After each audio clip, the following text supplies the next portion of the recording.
yung mga LTO. Ngayon, nung hingin po sa amin yung lisensya namin, yung ORCR namin, ibinigay po namin ng maayos. Dahil po, sineckpoint po nila kami. Ngayon, nung hinihingi po namin ng mission order, hindi po daw po nila dala. Pero kaming mga driver, pag hindi namin dala yung lisensya namin, ang sabi nila, driving without license. Pero sila po, nanguhuli, wala naman po silang dalang mission order. Hinihingi lang naman po namin para na sa ganon, maging legal po ang lahat. Dahil kami naman po, kung may violation, natural lang po kami tikitan. Bakit kami magreklamo ron?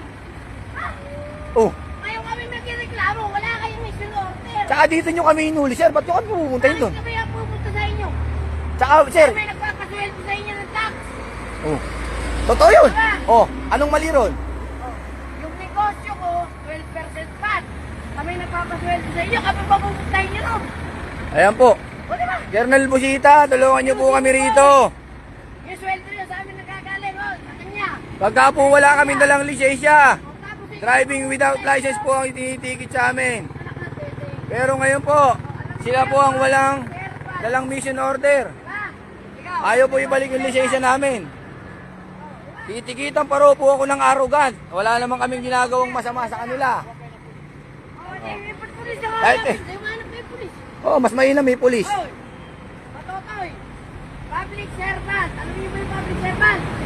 Kami nagpapasweldo sa inyo. Oh. Tax namin. Asulihin nyo kami ng madaling araw, wala kayo. Ayan po, tulungan nyo po kami dito, Colonel Busita.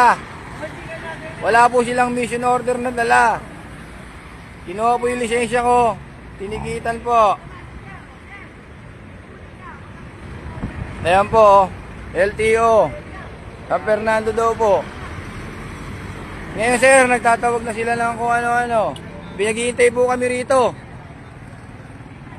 Ayan po, nakakapag-cause na po kami ng traffic. Alas 3 po ng madaling araw, nanguhuli po sila. Ayan o. Ay, hindi po nila lahat sine-checkpoint. Namimili lang po sila, oh.